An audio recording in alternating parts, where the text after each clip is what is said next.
नमस्कार. मी पुष्पलता जगताप आणि तुमचं माझ्या यूट्यूब चॅनलमध्ये खूप खूप स्वागत आहे. आज आपण बोलणार आहोत स्मृतिभ्रंश, अल्झायमर या विषयावर. मी काही डॉक्टर नाही आहे, परंतु माझ्या वाचण्यात एक लेख गेला आणि म्हटलं तुमच्याशी ते शेअर करावा. अ, कदाचित त्यामुळे काही लोकांच्या कामी पडू शकतं किंवा कोणाला त्यापासून मदतसुद्धा मिळू शकते. तर बरेचदा काय होतं, की वाढत्या वयानंतर हे लक्षण आठवण न राहणे, विसरणे किंवा काही गोष्टी लगेचच्या लगेच काही गोष्टी कुठे ठेवल्या आहे का? कोणाचं नाव अशा काही गोष्टी आपण लगेच विसरून जातो आणि आपल्या लक्षात येत नाही. आपण ह्याला म्हणतो, की वाढत्या वयानुसार होतं असं. नाही लक्षात राहत वाढत्या वयानुसार आणि हे काही अंशी खरंही आहे.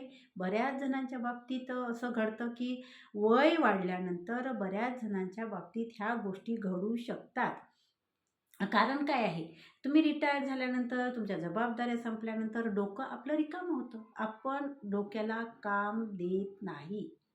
जबाबदाऱ्या नसतात, कामं नसतात आणि मग डोक्यात काहीच चिंता नसते, काळजी नसते, कुठल्याही प्रकारचं काहीच आपल्या डोक्यात नसतं आणि मग अशा गोष्टी घडणं साहजिकच आहे आणि म्हणूनच तर म्हटलं आहे, की डोक्याला काम हवं असतं, नाही का?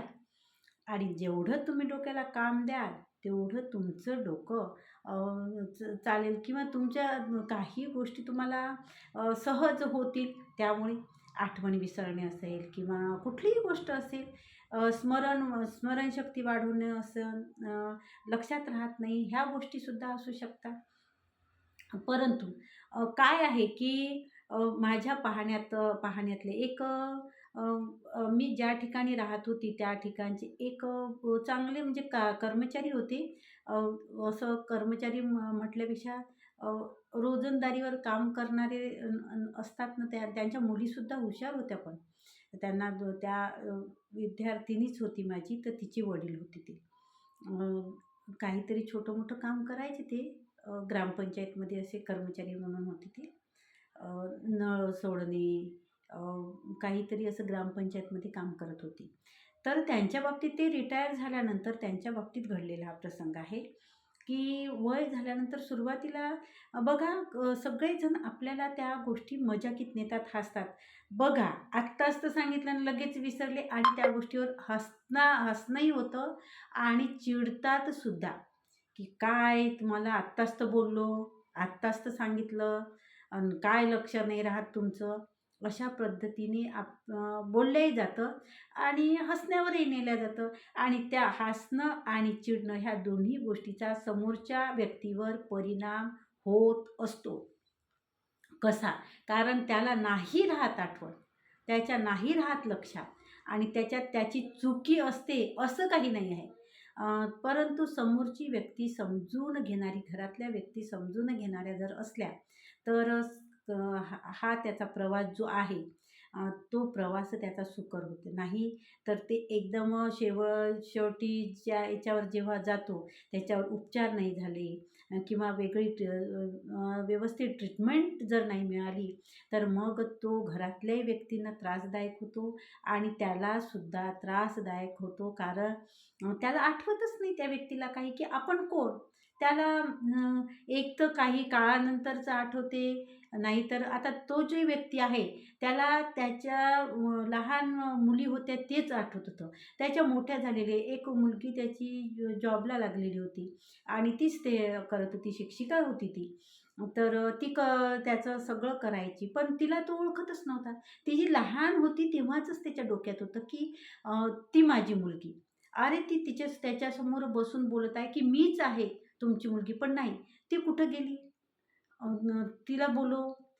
खेळायला गेले का मुलं? आता मुलं मोठे-मोठे झाले, मुली त्याच्या मोठ्या-मोठ्या झाल्या. पण ते खेळायला गेले का? त्यांनाच बोलव. ती बाहेर आहे का? ते सगळे मुलं त्याच्याजवळ बसून जरी असले, तरी त्यांना त्या व्यक्तीला आपल्या म्हणजे मुलं जेव्हा लहान होती तोच विषय आठवत होता किंवा तोच भाग त्याच्या डोक्यात होता. त्यानंतरचे जे मुलं मोठे झाले हे बाकीच्या गोष्टी त्याच्या लक्षात नव्हत्या आणि तिच्या लक्षात राहत नव्हतं. तर बघा काय होतं की हे त्याच्याही बाबतीत दुःखदायक असतं, न आठवणं.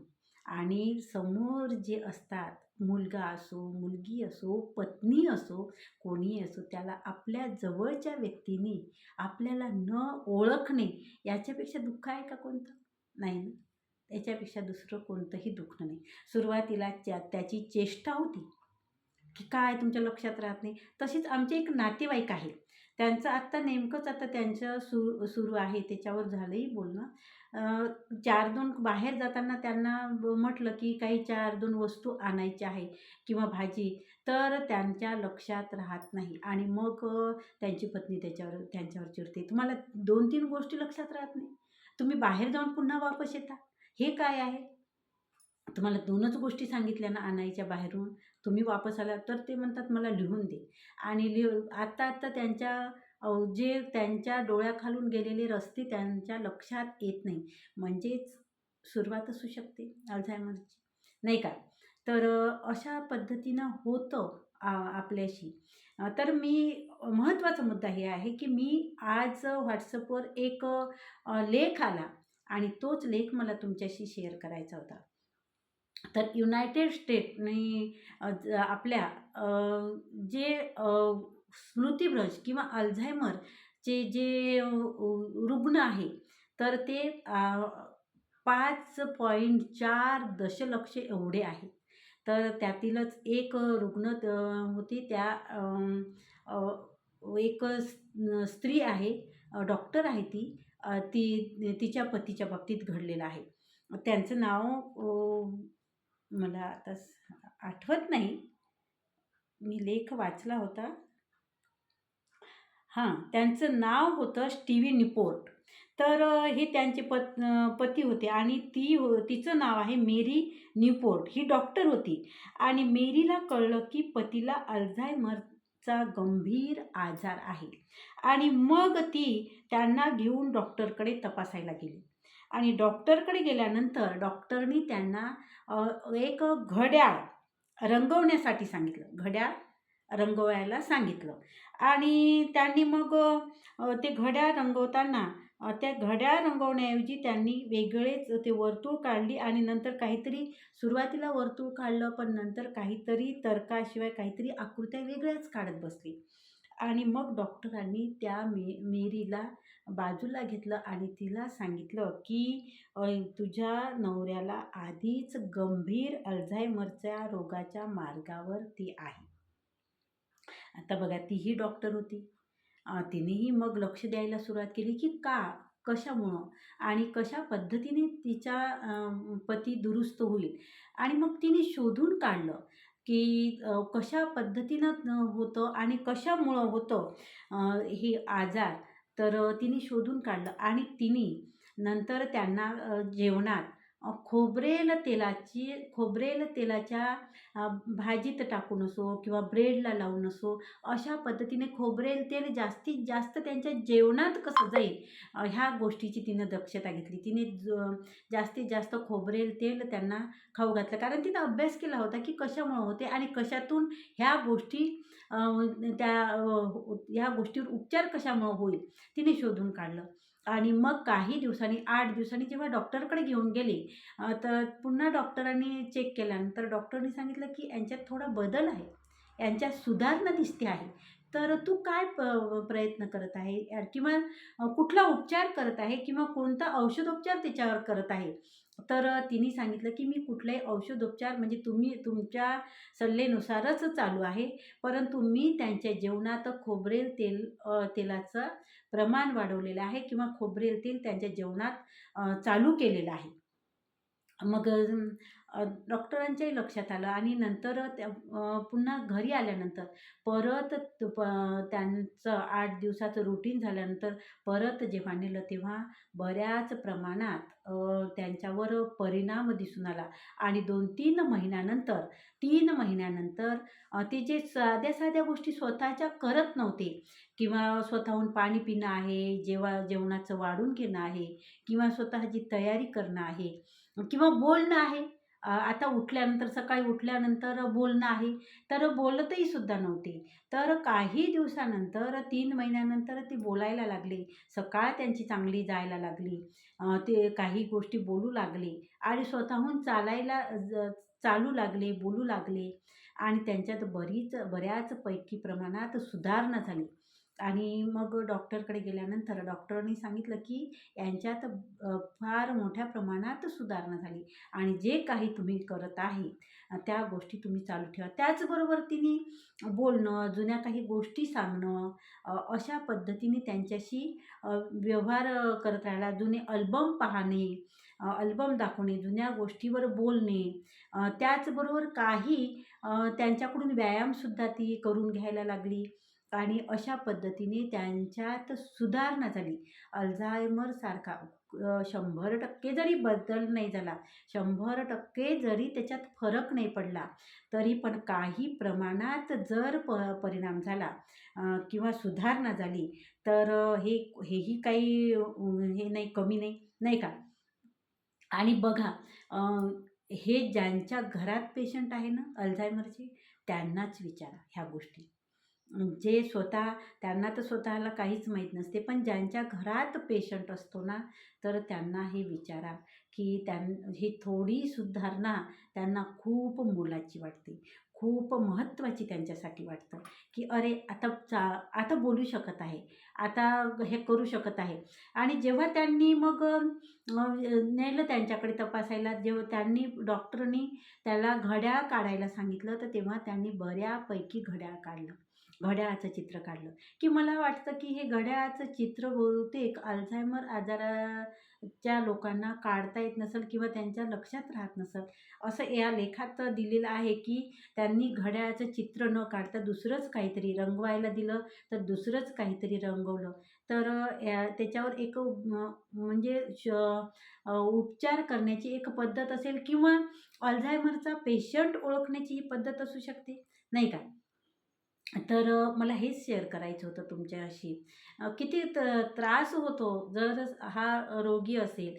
त्यासाठी काही-काही व्यायामसुद्धा आहे, की जीभ बाहेर काढून अँटी क्लॉकवाईज जर फिरवली. आपण स्वतःहून जर आपण आता 50च्या पुढं गेलो. 50च्या पुढं गेल्यानंतर ह्या गोष्टीला आपल्याला सामोरे जावं लागेल, या विचाराने किंवा नाही जावं लागलं तरीसुद्धा काही काळानंतर आपली स्मरणशक्ती कमी होते. वय वाढल्यानंतर स्मरणशक्ती कमी होते.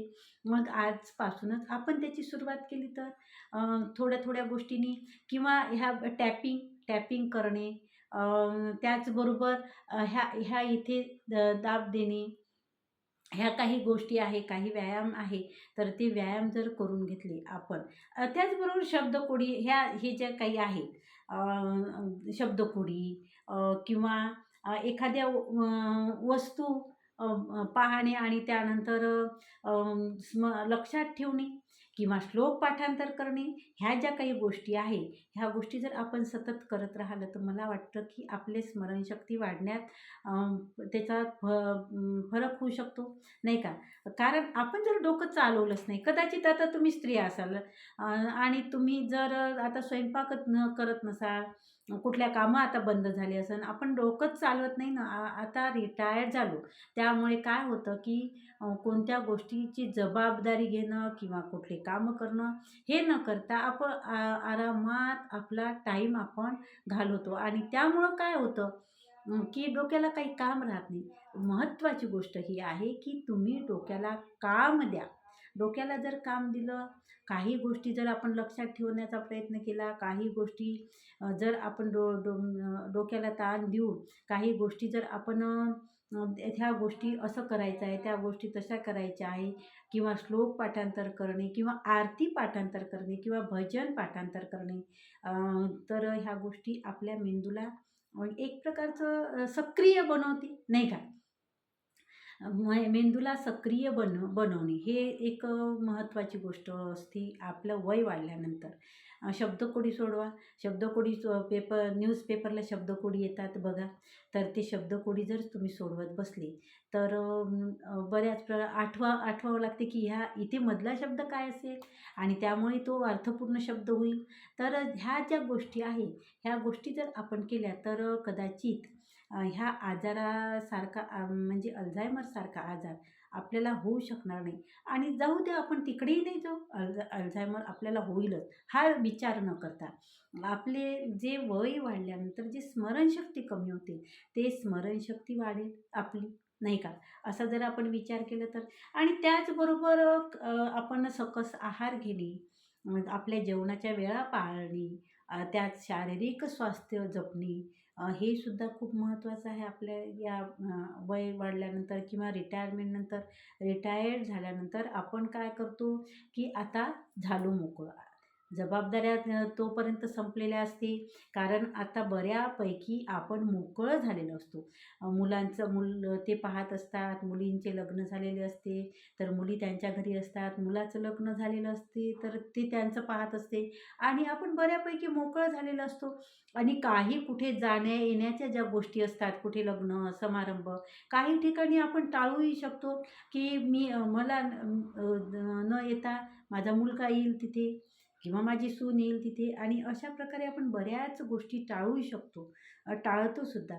आणि मग अशा वेळेला काय होतं, की सगळं आपण अ, मोकळं होतो, रिकामं होतो आणि मग आपण मेंदू सक्रिय राहत नाही आणि त्यामुळे कदाचित हे विस्मरणाच्या गोष्टी होऊ शकतात. तर त्यासाठी आपल्यालाच प्रयत्न करायला पाहिजे. आपण जे काही आहेत आपल्याच्याने ज्या गोष्टी होतात त्या गोष्टी करून पाहायच्या. आणि ज्यांच्या घरात असा पेशंट असेल किंवा तुम्हाला जर असं वाटत असेल, की अरे मला होत आहे आता, तर बघा करून तो प्रयोग. त्यात काही असं वाईटही नाही आहे. आपण नारळ खातो, खोबरं खातोच ना आपण. आणि ते जर आपण जर जेवणात त्याचा वापर केला तर अ, कदाचित जर परिणाम झाला, कदाचित दुरुस्त होण्यास त्याची मदत झाली तर चांगलंच आहे ना, नाही का? तर करून बघायला काय हरकत आहे? त्यात काही वाईटही नाही आहे किंवा असंही नाही त्याचा याच्यावर आपल्या शरीरावर काही परिणाम होऊ शकेल, असंही नाही आहे किंवा त्याच्यावर काही रासायनिक क्रियाही केलेली नाही आहे. तर आपण ना त्याचा उपयोग करून घेणं किंवा ते आपल्या उपयोगात आणणं, पाहणं, प्रयोग करायला काहीच हरकत नाही, असं मला वाटतं. बघा तुम्हाला काय वाटतं ते. मला वाटलं हे शेअर करावं, तुमच्या कोणाच्या कामी पडू शकते. कारण आपलं वय आता 50शी पार केलेलं आहे आणि 50शी नंतर ह्या आजाराला आपल्याला सामोरं जावं लागतं. बऱ्याच अंशी आपण जरी नाही म्हटलं, तरी आपल्याला काही गोष्टी आठवत नाही. तर आमच्या शेजारीच एक इथे मी जिथे राहते ते शेजारीच एक माझी मैत्रीण आणि मैत्रिणीची आई आहे. तर तिलासुद्धा हा आजार आहे अल्झायमर. तिला आठवत नाही. कधी-कधी आठवतं आणि कधी-कधी आठवतच नाही. एकदा काय झालं, ती बाहेर गेली आणि 24 तास तिच्यावर लक्ष ठेवून राहावं लागतं तिच्याकडे. एकदा बाहेर गेली आणि कुठल्यातरी गाडीत बसून गेली आणि म्हणजे त्यांना माहीतच नाही. त्या बाजूला जे बसलेला होता त्यांना सांगितलं, की मला पुसदला उतरायचं आहे आणि मला उतरून देसाल तिथं.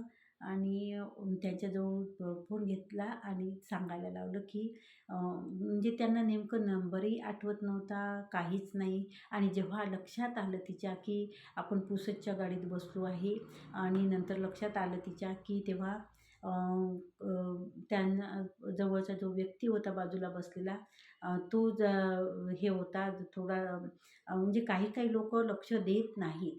तो सतर्क होता किंवा त्या मदत करण्याची त्याची वृत्ती होती. त्यामुळे त्याच्या मदतीमुळे त्या सुरक्षित पुसदला बस स्टॉपवर उतरल्या आणि त्याने मग त्या त्यांना जे थोडंफार आठवत होतं, त्यांच्या पर्समध्ये जे नंबर होते, त्या नंबरवरून फोन केला आणि त्यामुळे त्यांचा ठाव ठिकाणा त्यांना लागला आणि त्यांना घरी सुखरूप घरी आणता आलं. तर अशा पद्धतीने त्यांचं होतं असं, की त्या घरच्या लोकांना खूप भारी जातं. 24 तास त्यांच्याकडे त्या व्यक्तीकडे लक्ष ठेवावं लागतं. एक तर लॉक लावून जाता येत नाही. त्या जॉब करतात आणि काय होतं, की बाहेर जायचं म्हटलं, की त्यांना ते म्हणजे लॉक लावलं, की तेही त्यांच्या डोक्यात जातं, की मला कोंडून ठेवलं. त्यांना जसं लक्षात आलं, जेव्हा लक्षात आलं, तेव्हा मग त्या आरडाओरडा, कल्ला असंही होतं. तर अशा पद्धतीने काही लोकांना पेशंटला हाताळणं खूप कठीण जातं.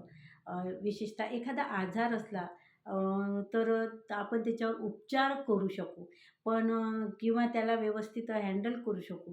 दुसरा कोणता आजार असला. परंतु ह्या आजाराला जेव्हा त्यांना काही कळत नाही, आपण ती व्यक्ती आहे, आपण त्याला डोळ्यांनी पाहतो, पण त्यालाच काही कळत नाही, की आपण कोण आहोत किंवा त्या काय नातं आहे किंवा काय करायला पाहिजे. तर अशा वेळेला खूप त्रास होतो, नाही का? बघा करून प्रयत्न काय आहे म्हणजे ज्यांना गरज असेल त्यांच्यासाठी बोलत आहे. तर काय हरकत आहे प्रयोग करून बघायला. ज्यांना गरज आहे त्यांनी करून बघा, काहीच हरकत नाही. आणि कुठल्याही गोष्टीचं आता ज्यांच्या घरात पेशंट आहे डॉक्टरचा तर उपचार चालूच असतो. तर उपचारानुसारच चालत असतं. पण त्यातही जर हा प्रयोग करून बघितला तर काही हरकत नाही. बघा आणि कसा वाटला व्हिडिओ ते कमेंटद्वारे नक्की कळवा. आणि त्याचबरोबर व्हिडिओला लाईक करा, व्हिडिओ शेअर करा, कमेंट मात्र जरूर करा आणि जर तुम्ही चॅनलवर नवीन असाल तर चॅनलला सबस्क्राईब जरूर करा. धन्यवाद. खूप खूप धन्यवाद. भेटूया पुढच्या व्हिडिओमध्ये अशाच महत्त्वपूर्ण माहितीसह. धन्यवाद.